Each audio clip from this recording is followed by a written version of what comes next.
Dronlarda sun'iy intellektni qo'llash, integratsiya qilish hozirgi kunga juda ham dolzarb mavzuga aylangan bo'lib, sun'iy intellektni dronlarda qo'llash xavfsiz shahar konsepsiyasiga juda ham to'g'ri, juda ham mos keladi.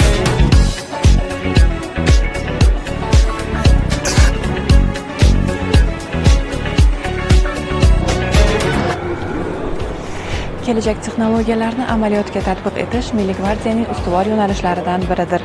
Ana shu maqsadda bugun Milliy gvardiya qo'mondoni general-polkovnik Bahodir Tashmatov Turin Politexnika universitetiga tashrif buyurib, ta'lim muassasasida yaratilgan zamonaviy innovatsion ishlanmalar bilan tanishdi.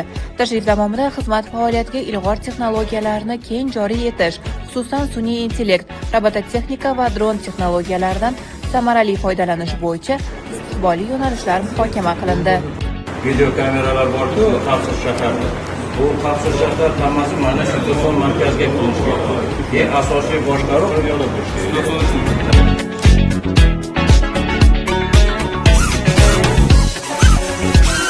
Undan tashqari bugun Milliy gvardiya qo'mondoni tashriflari chog'ida bir qancha loyihalar ko'rsatildi.